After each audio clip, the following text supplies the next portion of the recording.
In the year 1000, a monk compiled a book of riddles that included this one.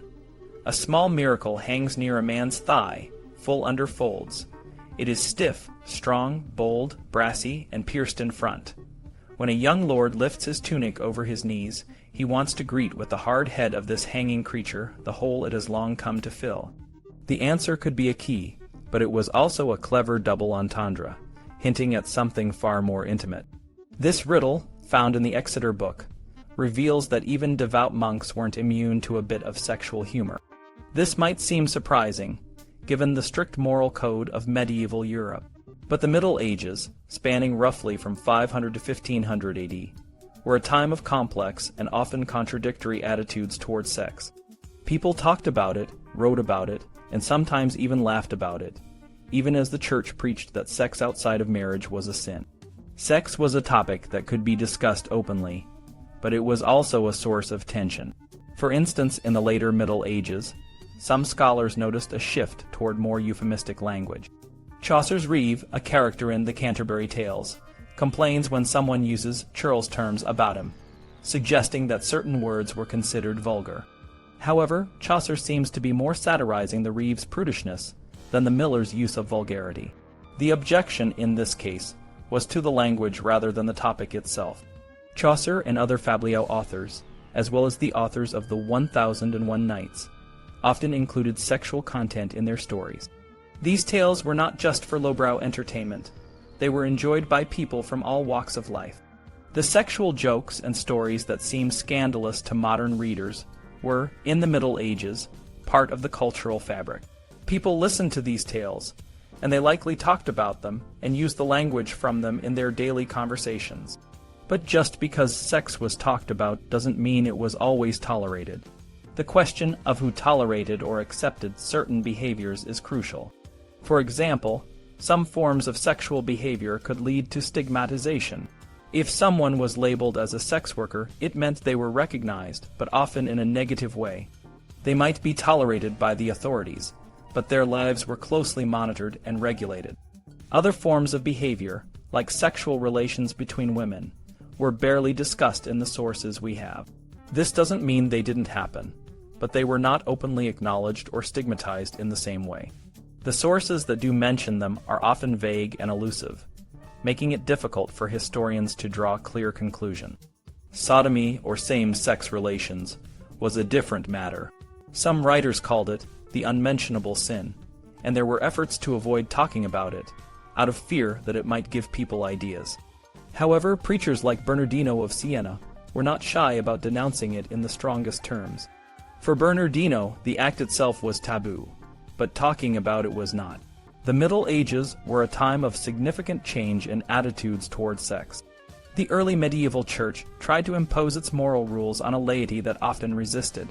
For example, the highest aristocracy engaged in plural marriage or concubinage, despite the church's insistence on monogamy. Confession handbooks from this period prescribed penances for various sexual offenses, but they were primarily written for and by the clergy. The laity's views are less clear, but it's evident that there was a tension between the church's teachings and the people's practices. The 12th century marked a shift in the cultural landscape. Love, both spiritual and profane, became a central theme in literature. This was a time of relative openness, where passionate emotions were connected to sexual desire. However, by the 13th century, a more repressive era began. The Church, through figures like Thomas Aquinas, systematized its teachings on sex, and towns began to regulate the sexual behavior of their citizens more strictly. The diversity of views on sexuality in the Middle Ages is reflected in the diversity of contemporary attitudes. While many modern Euro-American cultures still value monogamous heterosexual marriage, they also espouse pluralism, as seen in the legalization of same-sex marriage. In medieval Europe, the Church's teachings on sex were the dominant norm, and deviation from these norms was not tolerated. The idea of individual freedom and privacy, so central to modern thinking, was virtually unknown in the Middle Ages. One's sexual choices were not just personal. They affected the entire community and were therefore a matter of public concern. The link between sex and reproduction was much stronger in the Middle Ages. The availability of reliable birth control in modern times has fundamentally changed the nature of sexual relationships. For medieval people, sex was an act of generation, and its consequences were far more immediate and significant, especially for women. Medieval attitudes towards sodomy were also shaped by the idea that it was non-reproductive and went against God's plan. The modern debate about same-sex relationships often centers on the idea of marriage and the social order, but in the Middle Ages, the focus was on how sodomy disrupted the natural and gender order. One of the most striking differences between medieval and modern attitudes is the concept of sex as a transitive act. In the Middle Ages, sex was seen as something done by one person to another, with a clear distinction between the active and passive roles. This was closely tied to gender roles, where being active was associated with masculinity, and being passive with femininity. Today, the ideal is often mutual, with both partners seen as equal participants in the act. The Middle Ages were a time of complex and often contradictory attitudes toward sex. The sources we have, from riddles in the Exeter book to the sermons of preachers, offer a glimpse into a world where sex was both a source of pleasure and a subject of moral concern. Understanding this world helps us see how our own attitudes towards sex have evolved, and how much they have changed over time. The way people thought about sex in medieval times is very different from how we think about it today, but there are still some connections. The idea that sex is sinful, even within marriage, is something that has come down to us from early Christianity through the Middle Ages. However, this wasn't a universal belief back then, and it's not universal now. Many of the legal terms we use today to talk about sex, like fornication, adultery, rape, and prostitution, have their roots in medieval Western Europe, which in turn took them from ancient Rome. The idea that men should have more sexual freedom than women, which we still see today, is something that has been passed down from medieval times as well. When we look at the differences between medieval and modern views on sex, it's natural to wonder when these changes started. Was it a result of modernity? One common belief is that the medieval period was the last time sex was seen as something one person does to another, based on gender roles rather than who the person is attracted to. However, this isn't entirely accurate. Even in the early 20th century, in places like working-class communities in New York, men could have sex with women or fairies, effeminate men who played the passive role, but they weren't considered gay unless they exclusively preferred fairies. Most of these men were seen as normal. This shows that the divide in sexuality wasn't between gay and straight, but between masculine and feminine. This blurring of sexual and gender identities was still common just a century ago. While we can see patterns in how sexuality was constructed from ancient Greece to 20th century New York, it doesn't mean the categories were the same or that these patterns were continuous. For example, the idea of age-differentiated partner choice, where older people preferred younger partners, has been around for a long time. In a hierarchical culture, the younger or more submissive partner was often seen as more desirable. This is why stories of older men loving younger boys or girls were common. However, in modern times, there has been a shift towards more equal partnerships, both in heterosexual and homosexual relationships. This change has been gradual and is still ongoing, reflecting a broader shift away from dominance and towards equality. When it comes to sexual preferences like masochism, the medieval period is complex. Many medieval people found pleasure in pain and suffering, especially in a religious context, where saints would endure pain to get closer to God. However, this pleasure was different from the modern understanding of masochism, which is often sexual. Physical punishment, like beating, was common in medieval times, but it often had a different meaning.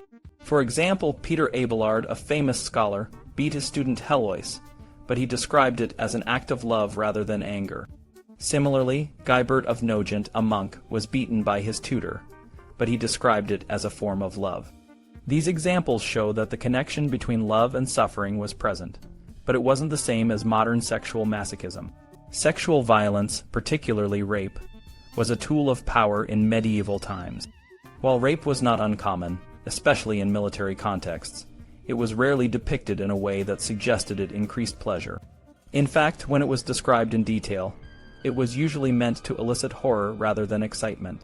Stories of Christian virgins threatened by pagan men were meant to highlight the saint's bravery, not to arouse the audience. However, these stories might have had a different, more prurient effect on some listeners, but that wasn't the intended purpose. The threat of sexual violence also played a role in the interactions between Christians, Muslims, and Jews. All three groups discouraged sexual relations between members of different religious groups, but they were more concerned about their women having sex with men from other groups. This was seen as a loss of power.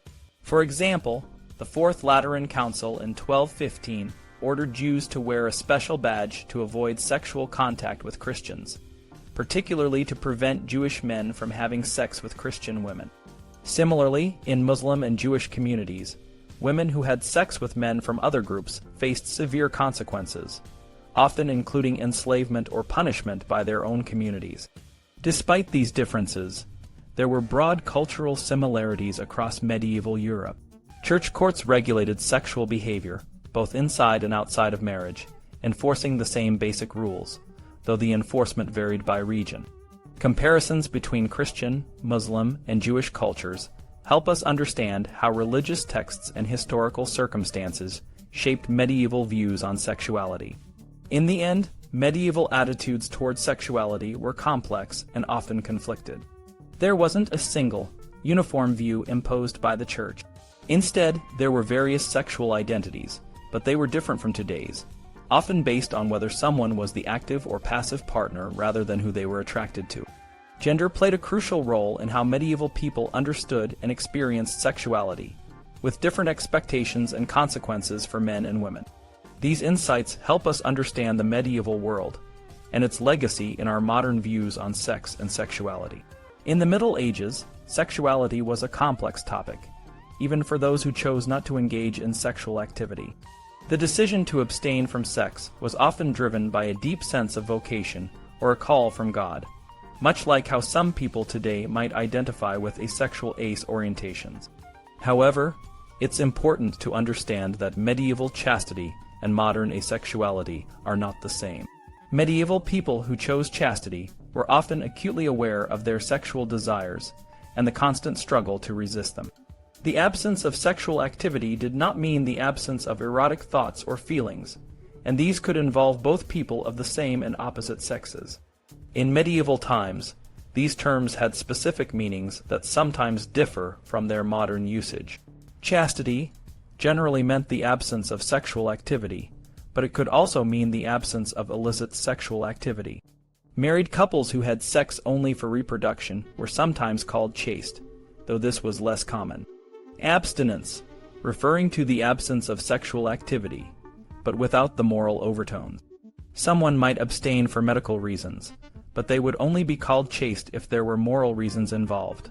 Celibacy meant the unmarried state. A person could be celibate and still engage in sexual activity, but this was considered sinful. For example, a cleric who had sex violated his chastity, not his celibacy. Celibacy was often a permanent state, especially for those who entered religious life.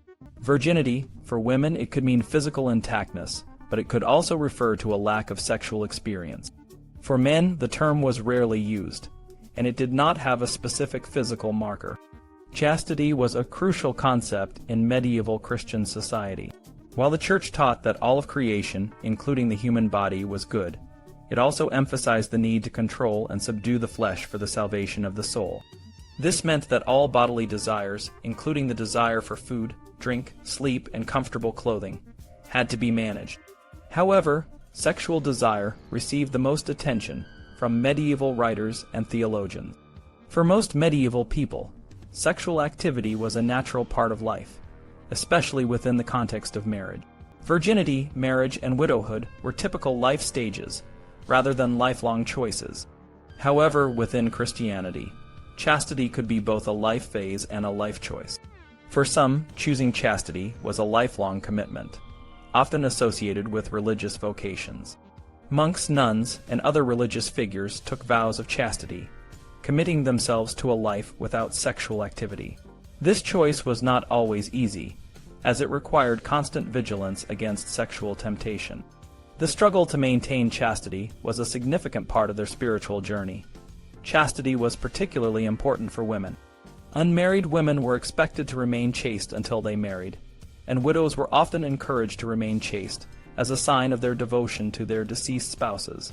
This emphasis on chastity for women was rooted in the belief that their sexual purity was crucial for the moral and spiritual well-being of society.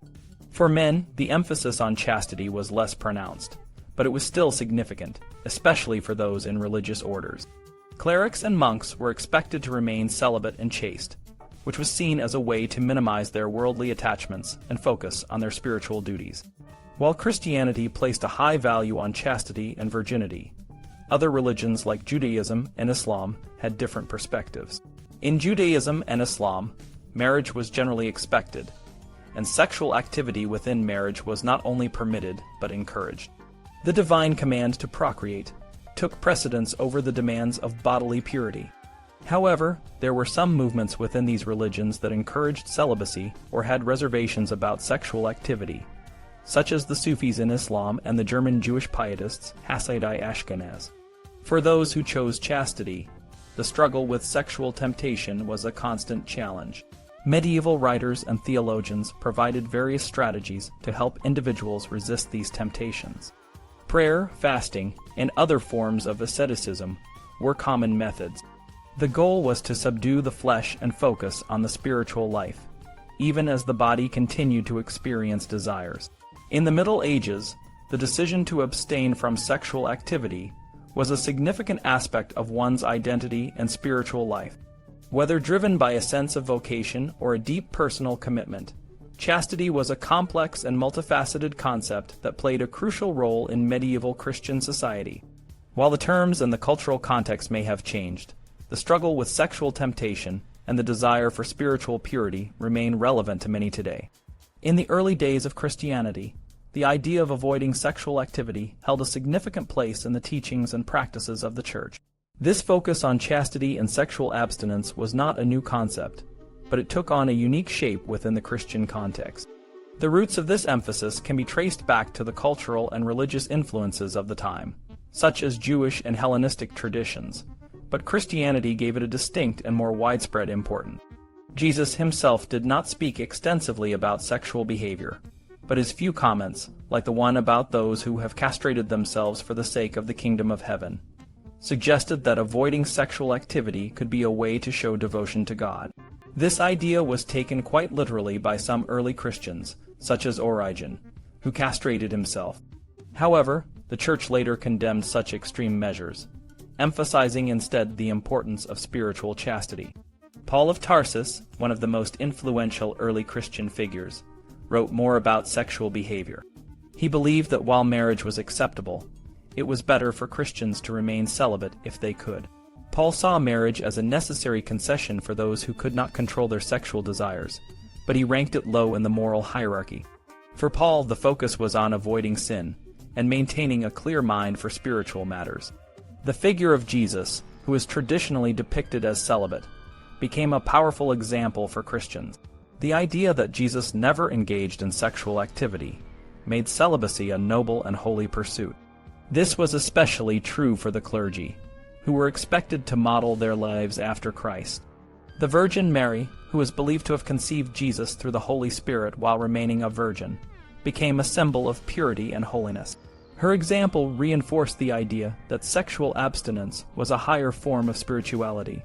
For women, the concept of virginity was particularly significant. Virginity was seen as a state of purity and bodily integrity, which set women apart from the world's temptations. This idea was reflected in the veneration of the Virgin Mary, who was considered to have remained a virgin even after giving birth. The early Christian writer St. Jerome, in his work Against Jovinian, argued that virginity was superior to marriage. He emphasized the practical and spiritual benefits of virginity for women, such as freedom from the demands of a husband and the pain of childbirth. However, his views also contained elements of misogyny, as he often portrayed marriage negatively by focusing on the difficulties of dealing with a wife. Ambrose of Milan, another influential early church leader, also wrote about the value of virginity. He believed that women who remained virgins transcended the limitations of their gender, becoming more like angels. For Ambrose, virginity was a state of purity and integrity, which set women apart from the world's impurities. In the medieval period, these ideas about sexual abstinence and virginity became deeply ingrained in Christian culture. The Church taught that sexual activity, even within marriage, was tainted by the sin of concupiscence, or the desire for pleasure. While the Church allowed sexual activity for procreation and to prevent adultery, it always viewed celibacy as the higher and more virtuous path. This ideology influenced not only the clergy, but also the broader Christian community, shaping their views on marriage, gender, and spirituality. The Grail romances of the medieval period, such as the stories of Galahad and Percival, reflected these ideals. These tales depicted the Grail as a symbol of ultimate purity and holiness, which could only be attained by those who were chaste. Even the most valiant and skilled knights like Lancelot were disqualified from achieving the Grail because of their sexual impurity. The chaste knights like Galahad were seen as the true heroes, embodying the ideal of spiritual purity. In this way, the medieval Church's emphasis on sexual abstinence and virginity was not just a matter of religious doctrine, but also a reflection of broader cultural values. It shaped the way people thought about gender, sin, and the path to spiritual enlightenment. The ideals of chastity and purity were deeply ingrained in medieval Christian society, influencing everything from the roles of men and women to the highest aspirations of the human spirit. The complex culture of abstinence in the Middle Ages reveals how deeply intertwined virginity and chastity were with the roles and identities of women. While it's easy to view the emphasis on female chastity as a tool of patriarchal control, the reality is more nuanced. Many women chose virginity as a path to spiritual and social empowerment. By rejecting marriage and the control of a husband, they could gain a measure of independence and authority within the Church. This choice, however, did not mean they were free from societal expectations. Even as virgins, women were still seen as inherently sexual beings who needed to be veiled and modest. Christianity often framed the transcendence of femininity into masculinity as a positive transformation. Women who renounced marriage and motherhood were seen as moving closer to God, a goal that some Gnostic texts, though later suppressed, explicitly stated, "Every woman who makes herself male shall enter the kingdom of heaven." This idea was not about literal gender change, but about transcending the bodily and worldly ties that were associated with femininity. The stories of saints like Perpetua and Felicity illustrate this point. Perpetua, a young mother, chose martyrdom over saving her life and, in a vision, transformed into a man in the arena. Her companion Felicity, pregnant and fearing she would miss her chance at martyrdom, miraculously gave birth in time to join her. These women rejected the traditional roles of daughter, sister, and mother, symbolizing a rejection of the social and bodily constraints that came with femininity. Church fathers like Ambrose and Jerome did not see women's spiritual journeys as a transfer of dependence from men to God, but as a complete renunciation of traditional feminine identity. Virginity and chastity were seen as pathways to a higher spiritual state, even if they were not necessary for salvation. Widows and former sex workers could also achieve holiness through repentance and a commitment to chastity, showing that the road to spiritual purity was open to all who chose it. Augustine of Hippo, a key figure in medieval Christian thought, defended the moral worth of marriage and sexuality within its bounds, while still elevating virginity as the higher good. He emphasized that sex within marriage was not inherently evil, but that it should be practiced with control and in accordance with God's will. Virginity, while special, did not mean women were superior to married women. Rather, it allowed them to focus on spiritual motherhood, like the Virgin Mary.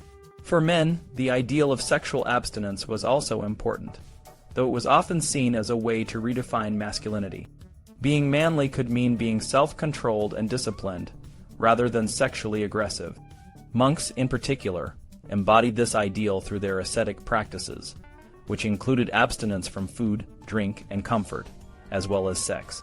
These practices were seen as a form of martyrdom, a way to die to the world and leave a life devoted to God. Monasticism, with its roots in the Egyptian desert, became a central institution in medieval Christianity. Rules like those of Benedict of Nursia and John Cassian shaped the lives of monks and nuns, emphasizing the importance of chastity and self-discipline. The stories of desert saints, with their heroic asceticism and constant battles against temptation, inspired generations of Christians and reinforced the idea that the holy life was a constant struggle. In this context, virginity and chastity were not just about sexual purity, but about a broader rejection of worldly ties and a commitment to a higher spiritual calling. For both men and women, the path of abstinence offered a way to transcend traditional roles and achieve a deeper connection with God. While this path was not without its challenges and contradictions, it provided a powerful framework for understanding and living a holy life in the medieval world.